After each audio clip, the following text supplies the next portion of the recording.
Connect. Okay. Hello, everyone, and welcome to this second session of the Center for Gulf Studies virtual seminars. And I'm very excited that we're hosting our wonderful Nora Jaber, who used to be a colleague of ours here at Exeter and who has left us now for the far reaches of the north. She's now at University of Edinburgh. The format, as most of you probably know, is that Nora will speak for about 10 minutes or so about her background and about how her intellectual trajectory, to just give us a sense of how she's arrived at the project that she's arrived at. Then she'll talk for 30 to 40 minutes about the actual subject, which is the question of women and dis/empowerment in Saudi Arabia. And then we'll open the floor to discussion. I will also say that we'll turn off the recording after Nora finishes so that the discussion can happen freely. And on that note, I'm actually going to shut up, Nora, and invite you to speak. Okay. Thank you so much for having me. And it's really good to be back at Exeter. I really wish it was in person. But like I said, I will be coming in December to say hi to everybody again because I miss Exeter and I miss everybody there. So yeah, my current position is lecturer in law in the globalized Muslim world. It's a mouthful, and it's between the law school and the Al-Walid Center for the Study of Contemporary Islam at the University of Edinburgh. And I think the position reflects very neatly the kind of research that I do. I'm really interested in looking at how law kind of structures societies in Muslim contexts, but also how they then in turn play a part in shaping the legal systems that govern their lives. And my main focus is actually on international law. So till now, my work has focused on international law and its role and limitations in advancing struggles for social justice in Arab and Islamic contexts. And most of my work has focused specifically on how international law has been used by women's rights activists in Saudi Arabia in their struggles for gender reform.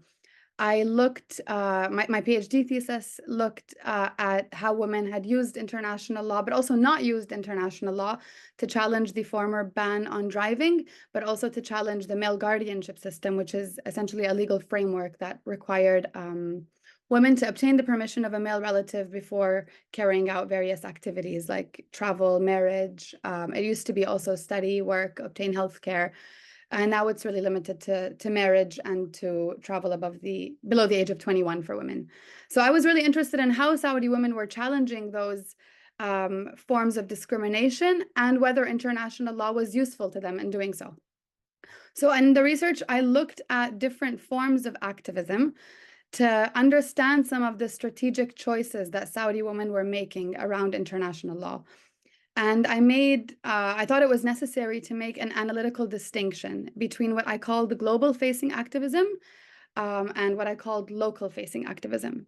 So to simplify it, global-facing activism is that which primarily targets an international audience to apply international pressure on the Saudi state to change its laws.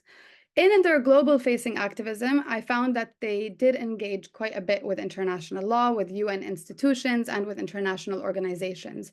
So they were essentially translating local grievances into a global rights language that was understood by the international community as a way of then applying pressure on the Saudi state, external pressure.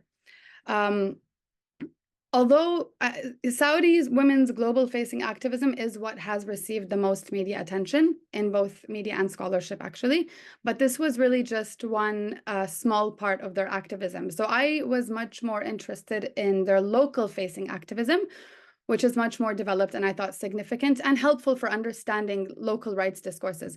So local-facing activism is that which targets the local population primarily and is directly addressing the Saudi state. Petitions are one form of this. Petitions are letters addressed to figures of government authority, usually the king. So they address the state directly, but before being sent to the state, they're circulated for signatures because the more signatures they receive, the more powerful they are. So whatever discourse they use needs to really resonate with the local population. And I thought that would be a really interesting place to think about, is international law useful in this context? Does it have local resonance? So the reason I thought that question was important is because I have, again, this legal training, and I come from this international law background where international law perceives itself as the global universal language for rights. So there's this sense that international law is the language that minoritized communities or marginalized communities will be using when making rights claims. And I just had never really seen that reflected in Saudi Arabia in my time growing up there, or in my conversations with people who were engaged in different forms of activism that were local. So I became really interested in the petitions as a form of local-facing activism to understand how else Saudi women were articulating rights claims. And like I've said, one thing that stood out to me was the almost complete lack of reference to international law. And I found this really offered a really strong critique of liberal narratives that position international law as the only or the most legitimate framework for social justice struggles. So from there, my work became more and more focused on petitions as a site of epistemic presence. And what this means is reading them on their own terms rather than seeing them as some kind of translation of international human rights norms into locally resonant frames or culturally digestible frames. A lot of the work on how rights claims are made in the Global South reproduces the epistemic authority of international law. So it sees, like I said, international law as the main or most legitimate framework, and any different articulation of rights claims as a mere translation of it. Almost like refusing to understand the Global South as a site of epistemic presence, as a place where there are different rights cultures that have different origins. So this conceals and ignores histories of resistance by marginalized communities in the Global South, and perpetuates international law's hegemonic impulse, which is sustained through the lack of accounting for alternative languages of rights and justice that don't always even share international law's commitment to liberalism. So treating the petitions as a site of epistemic presence allowed me to do some conceptual thinking about how Saudi women were conceptualizing and articulating rights claims, and how this was different from international law in terms of not only the language of rights, but also in terms of what political subjectivities they engendered and what emancipatory possibilities they offered. So I found that in the petitions, women, rather than engaging in international law, were really engaging in what many have called Islamic feminism. There are many variations of Islamic feminism. Some people also take issue with the label because it's, been produced in Western academic spaces to describe different kinds of feminist cultures, initially in Iran, but also in other contexts across the Arab and Islamic worlds. So Islamic feminism, I find to be a really useful analytical label, and I'm going to use it in that sense here. And in short, it can be understood as a rights discourse or a gendered epistemology that grounds claims for women's rights and demands for social justice in Islamic sources rather than in secular legal instruments. So rather than saying we want the right to drive, or we think the male guardianship system should be abolished because international law says all the stuff about gender equality, Saudi women, following long traditions of Islamic feminist thought, were offering reinterpretations of the Sharia to show that the rights they were demanding were already protected in Islam. In doing so, they were able to challenge the state's claim that the laws and policies that discriminated against women were in place because that's what the Sharia required. So the petitions offered a window into an alternative rights discourse to international law, one that's feminist in its aspiration and demands, yet Islamic in its language and source of legitimacy. It's a really useful way for Saudi women to insert themselves as part into the interpretive process. So they make an epistemic claim. They're knowledge producers. They're producers of Islamic knowledge. And in doing so, they challenge patriarchal interpretations of the Sharia that have been institutionalized through the Saudi legal framework. So I won't get into this too much, but one thing I found really interesting about Islamic feminism was how it had the potential to disrupt liberal conceptions of rights that center the state or positive law as the source of the right, or that tie rights to citizenship. So Hannah Arendt's right to have rights. While the petitions were asking the state to recognize and protect certain rights, they were making the significant claim that these rights do not derive from the state, but that they already actually exist in Islam for everyone. So the emancipatory possibilities this could offer are plenty. And it has the potential to really unsettle, statist boundaries and exclusions. And I became really interested in thinking about whether that was actually being taken forward in the petitions, whether that emancipatory potential was being realized. So unfortunately, I found that it wasn't, because while Saudi women were using Islamic feminism, which has that emancipatory potential, while they were thinking beyond international law or outside of it, they did still buy into a methodological nationalism that makes rights conditional on the will of the nation state, and that enables then the legal exclusion of particular groups from rights. And so the subject of petitions that emerged, the subject of rights that emerged from the petitions was still bound up with a lot of the similar political subjectivities to that emerges from international law. So one whose rights remain tied to citizenship, and one through which the statist boundaries and exclusions are reproduced. In this sense, I didn't think that those political imaginaries engendered in the petitions were that different or much more emancipatory than those produced in and through the international legal framework, which centers the state in its conception of rights. And this made me really think about what hierarchies and relations of dominance were being challenged, but more importantly, I think how they were being reproduced in Saudi women's activism. And that's where my interest started to really grow. So while I'm really invested in thinking about alternatives to liberal conceptions of justice that emerge from the Global South, I think the focus on how marginalized groups reproduce inequalities is also really important and understudied a lot of the time. Because of this, I think I feel a deep frustration when I encounter some, especially post-colonial scholarship, that really just works to challenge the silencing of Global South voices, especially women, portrayed often as victims lacking agency, in need of saving. A lot of those narratives, they're important, and they do the important work of showcasing the ways marginalized communities have been engaged in resistance and involved in shaping their own realities. But I also feel that in focusing a lot of their attention on challenging Western narratives about the Global South, they almost portray the Global South or Global South modes of resistance as a utopian, horizontal, power-free politics space. And I take that phrase from Sumi Maddock, who's worked a lot on what she calls vernacular rights cultures. So in doing so, they ignore the ways that marginalized communities also reproduce certain exclusions and certain relations of dominance in their own activism. And all of this is kind of what brings me to the project that I want to share with you today, after I have a sip of water. Am I speaking too quickly, by the way? Because I can... I think you're speaking great, but if anybody thinks Nora's speaking too quickly, write something in the chat, please. You're doing great. Okay. Because my students sometimes are like, slow down. Okay.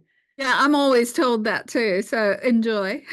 Great. Okay. Oh no, somebody says you're fire. Okay. Marwa. All right. Well, thank you. Okay. I don't think I'm going to take the entire 30, 40 minutes because I do want to leave, more space for discussion, because I have a lot of things I need to think about and learn. This project is in very early stages. So at this stage, I have a lot more questions than answers, and I'd love to hear from people about whether I'm asking the right questions. And if you have some of the answers, then I'd love to have a chat and hear more from you. So broadly, I'm developing a project. I'm developing lots of projects, actually, but this is one project that builds on my previous work to challenge the uncritical celebration of the obtainment of more rights for Saudi women as necessarily emancipatory, as it's viewed within the liberal imaginary. So I'm really interested in building on that to explore links between Saudi Arabia's legal gender order for citizens and its racialized labor regime. So Saudi's been in the news a lot lately, and one of the things that's come up the most probably is Saudi Arabia's Vision 2030, as well as Saudi Arabia's Women Empowerment Agenda, which is central to the vision. Vision 2030, for those who don't know, is an economic diversification strategy designed to reduce the state's reliance on oil. So to ensure the success of Vision 2030's economic goals, women have been granted rights and opportunities to facilitate their contribution to the economy.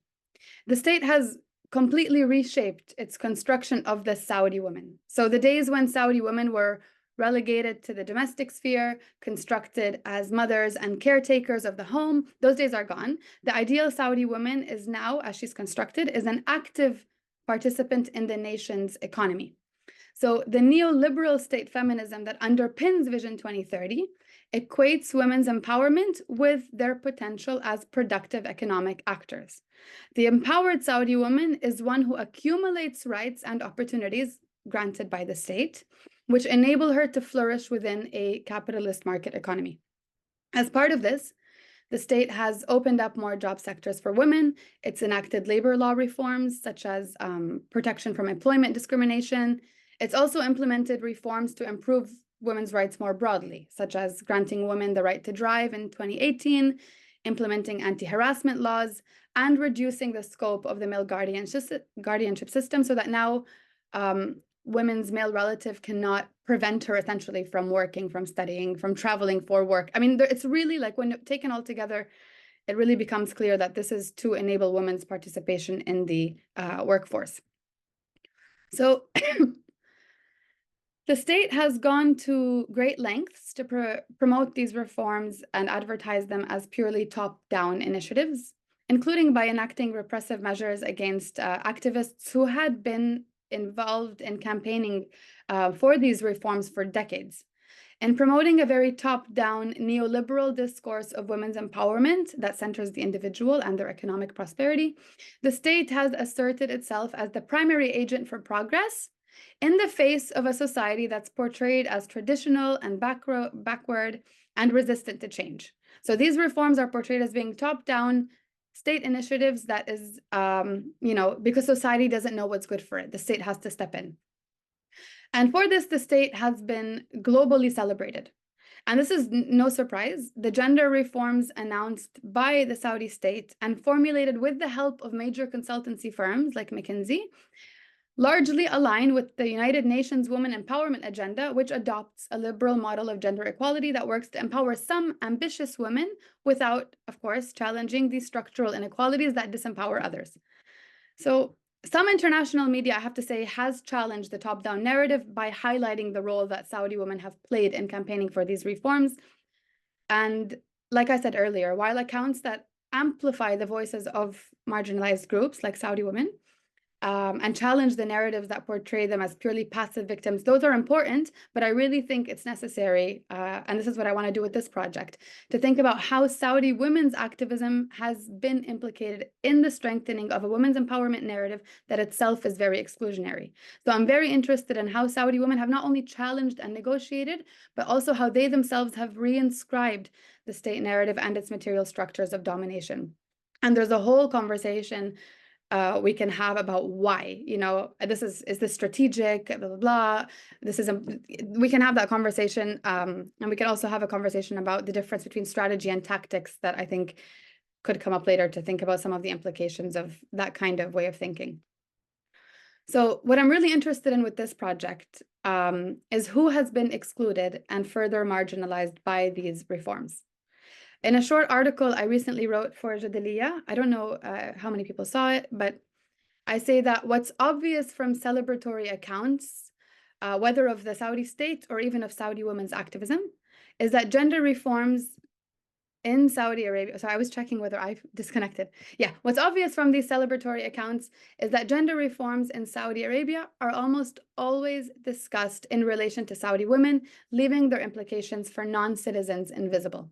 So building on that, I'm interested in examining how legal reform for Saudi women, while necessary, is implicated in the reconfiguration of the state's labor regime.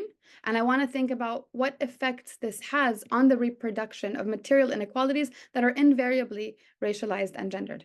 In other words, I'm interested in how Saudi women's empowerment agenda, which constructs women as visible economic actors, and which has certainly improved the lives and rights of some women, leaves structural inequalities intact and contributes to further marginalizing other groups, especially migrant workers in Saudi Arabia. And this is really important in a country like Saudi, which, like other Gulf countries and other countries in the region, has hugely relied on migrant labor in the private sector in particular, whose work and residence rights are regulated through the kafala system. And now they say we no longer call it the kafala system, we no longer use that term, but let's just use this because it's, again, quite good at describing some of the regulations. The kafala system is not unique to Saudi Arabia. I don't want to make that claim. It's not unique, and it's also not conceptually different from other immigration policies around the world, including here in the UK. I was here on a work visa. So it's all quite bound up and similar transnational processes of the movement of labor and capital.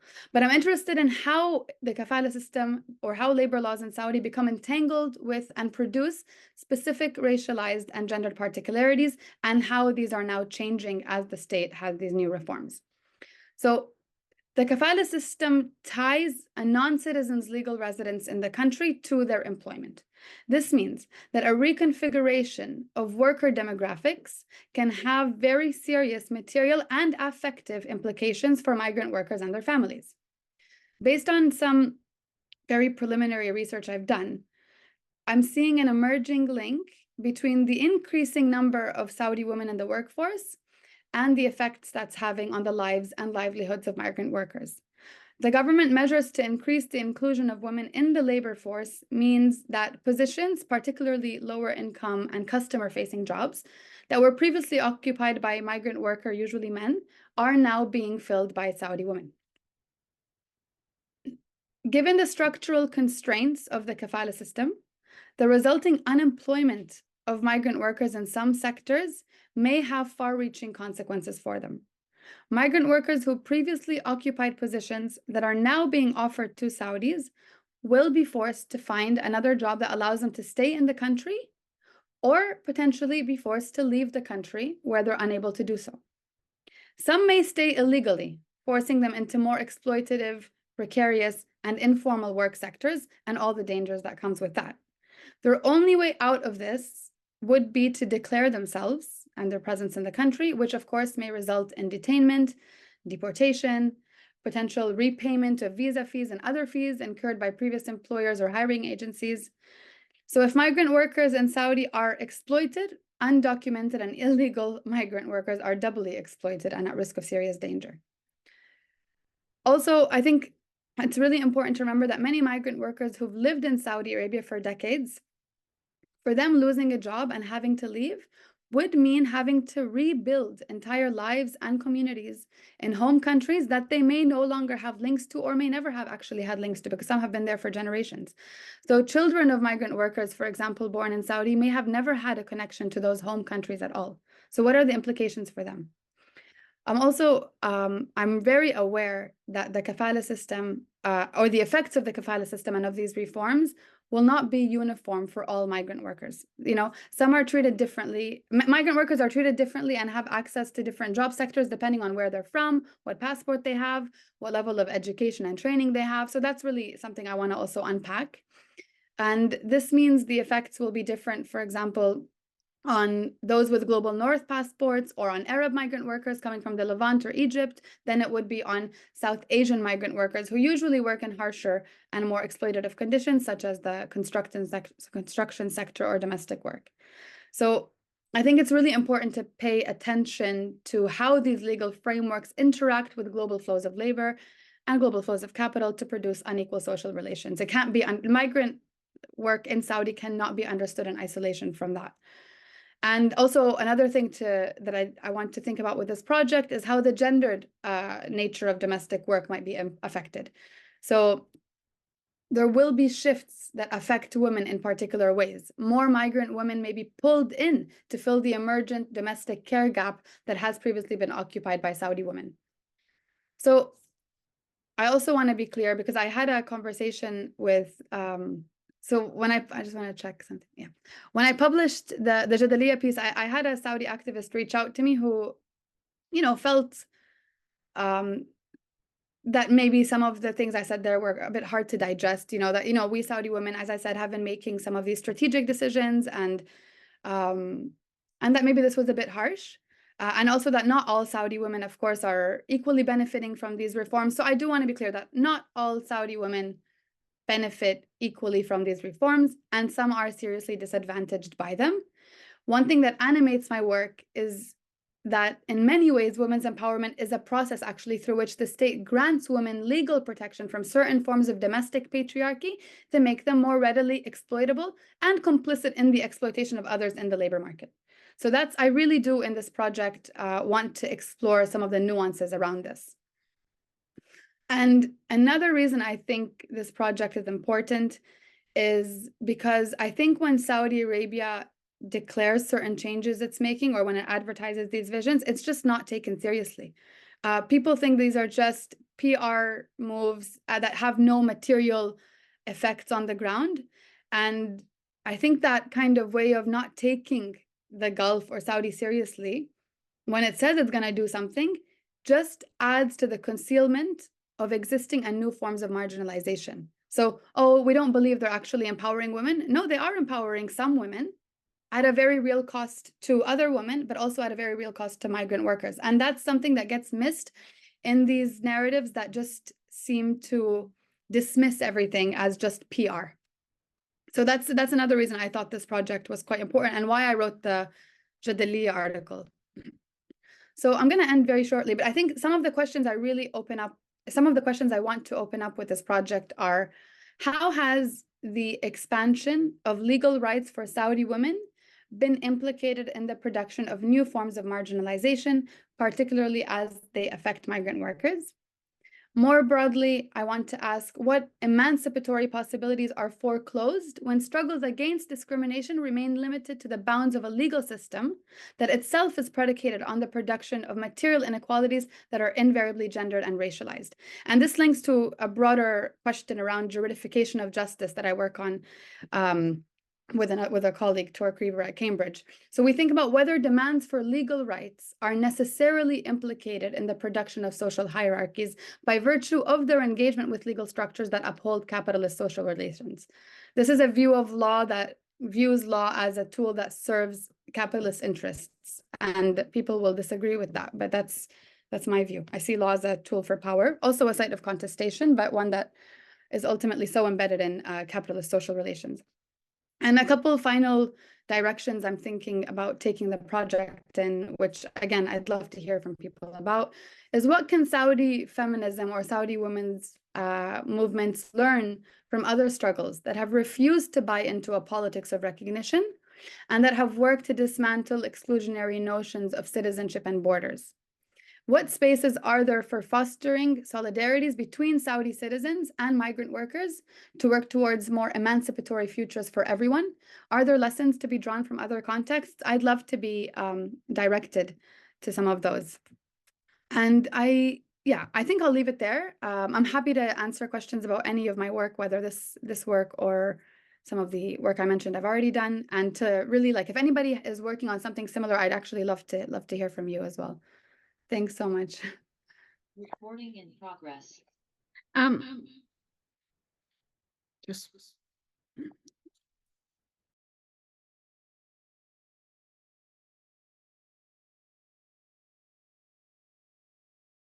Lala, you're muted.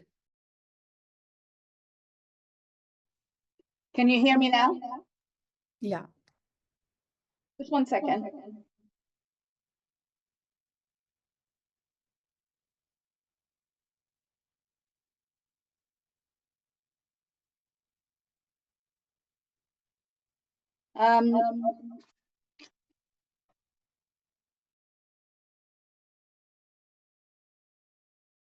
Sorry, I was trying to use my computer because my internet kept cutting out, but it was impossible. Okay. Thank you very much for this amazing discussion.